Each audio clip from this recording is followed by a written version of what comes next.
मैं इस देश के प्रधानमंत्री से पूछना चाहता हूँ, आप में हिम्मत है आज इस देश के खिलाफ में अर्नब गोस्वामी ने जो करतूत किया है, क्या आप उसका कॉलर पकड़कर जेल में डाल सकते हैं? आखिर ये कैसे प्रधानमंत्री जी है, मुझे समझ में नहीं आता है। ये इस बात को मैं मान रहा हूँ कि शायद उन्होंने बचपन में चाय बेची है, उनको बेचना आता है, तभी तो आज इस देश को बेच रहे हैं। मेरा नाम एमडी नासिर है, मैं बिहार से किसान समर्थन में आया हूं और आज महिला दिवस है। तो आज जिस तरह से किसान आंदोलन में देश के कोने कोने से महिलाएं बढ़ चढ़ कर हिस्सा ले रही है और किसानों के साथ कंधा से कंधा मिलाकर संघर्ष कर रही है, तो मैं देश की तमाम महिलाओं को मैं बधाई देना चाहता हूं। और अभी हमारे साथ कुछ हमारे देश की महिलाएं खड़ी थी और इनकी बहादुरी को मैं सलाम करना चाहता हूँ। और आज देखिए तो किस तरह से ये देश की सरकार, मोदी सरकार एक निर्लज सरकार बन चुकी है। आज हमारे इस देश के किसान 70 से प्लस किसान संघर्ष करते करते शहीद हो गए, लेकिन प्रधानमंत्री जी के मुंह में थोड़ा सा भी शब्द नहीं है ताकि इनको श्रद्धांजलि तक नहीं दे सकते हैं। आखिर ये कैसे प्रधानमंत्री जी है, मुझे समझ में नहीं आता है। ये केवल जुमलाबाजी करते हैं, केवल फेंकते हैं, इनका काम केवल फेंकना है। और भारत के प्रधानमंत्री जी कहते हैं कि हमने बचपन में चाय बनाई है, तो आई थिंक मुझे लगता है शायद उन्होंने बचपन में चाय बेची है, इसलिए इस बात को मैं मान रहा हूं कि शायद उन्होंने बचपन में चाय बेची है, उनको बेचना आता है, तभी तो आज इस देश को बेच रहे हैं। एयर इंडिया को बेच दिया, LIC बेच दी और रेलवे बेच दिया, BPCL बेच दिया। अगर उनको चाय बनाने आता तो उनको देश भी बनाने आता। आज वह अगर उनको कुछ बनाने आता तो आज इस इस देश में कॉलेज बनाते, इंडस्ट्री बनाते, हॉस्पिटल बनाते, इस देश में रोजगार पैदा करते। तो उनको केवल बेचना आता है, बनाना नहीं आता है। और इसके अलावा मैं बताना चाहूँगा कि आज हमारे देश की जो बेड़ा गर्क हुई है, इसमें अहम भूमिका किसी का है तो वो देश की मीडिया का है। देश की कौन मीडिया? वो मेन स्ट्रीम की मीडिया। आज मेन स्ट्रीम की मीडिया जाके सरकार के गोद में बैठ गई है और आज तक वाले ABP वाले सबका एक ही काम है कि बैठे बैठे क्या करना है कुछ काम, स्टूडियो में बैठकर लो मोदी जी का नाम।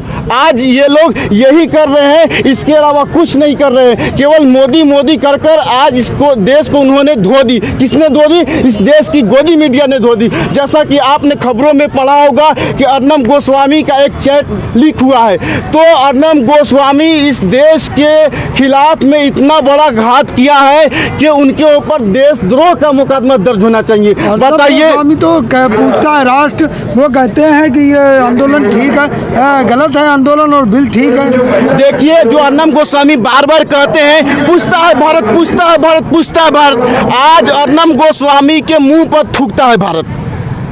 आज अर्नब गोस्वामी के मुंह पे थूकता है भारत। आज हमारे देश के जवान जो देश की रक्षा करते करते शहीद हो गए, आज उसके लिए अर्नब गोस्वामी जश्न मना रहा था। आखिर ये कैसे पत्रकार है? इसके ऊपर तो देशद्रोह का मुकदमा दर्ज होना चाहिए। ये स्टूडियो में बैठ के झूठ मूठ का देशभक्ति बताता है, इसके पास देशभक्ति का कोई भी गुण नजर नहीं आता है। इसने जो अपराध किया है, इसको जल्द से जल्द जेल के अंदर रखना चाहिए और जो इम्पोर्टेंट इंफॉर्मेशन को छिपा के रखना चाहिए, कॉन्फिडेंशियल रखना चाहिए, उस इंफॉर्मेशन को इसने व्हाट्सएप के जरिए इसने शेयर किया है, तो इसके ऊपर मुकदमा दर्ज जरूर होना चाहिए। और दूसरी बात कहना चाहूँगा कि ये बड़े जो PM हैं और जो मंत्री लोग हैं, जब अर्नब गोस्वामी जेल में गया था तो मंत्री लोग इनके सपोर्ट में आए थे, खड़े हुए थे। मैं उन सारे लोगों से पूछना चाहता हूँ, क्या राजनाथ सिंह आप में हिम्मत है?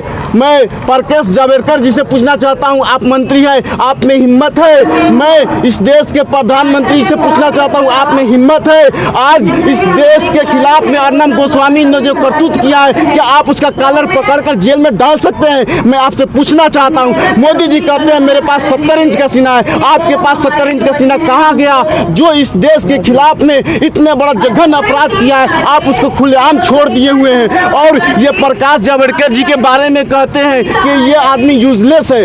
बताइए, जो मंत्री है तो उसके बारे में एक पत्रकार बोलता है ये यूजलेस है। जो रजत शर्मा है जिसको भारत सरकार ने पुरस्कार दिया है, उसके बारे में ये अर्नब गोस्वामी बोलता है कि ये मूर्ख है। अब बताइए, जो इतने बड़े बड़े ओहदे पे हैं इस देश का, कहा जाए तो महान पुरुष है, और उन लोगों के बारे में एक पत्रकार ऐसा बात कहता है। इसने केवल पत्रकारिता को शर्मसार नहीं किया है, बल्कि इसने जो जवानों की शहादत पे इसने जो खुशी मनाई है, इसने पूरे देश को शर्मसार किया है। आज बताइए तो पाकिस्तान के टीवी में इस देश के बारे में बताया जाता है कि जो एयर स्ट्राइक हुआ वो सचमुच में झूठ था। तो इन पत्रकार की वजह से देखिए तो देश का नाम खसाया जा रहा है। तो इन पत्रकार को सबसे पहले जेल में डालना चाहिए। और दूसरी बात, देश का किसान अब जाग चुका है। अब आपको तय करना है कि अब की बार गणतंत्र दिवस पे आप मोदी जी की रैली देखना चाहते हैं या किसान की रैली देखना चाहते हैं। मैं देश की जनता से मैं पूछना चाहता हूं कि आज आप देखना,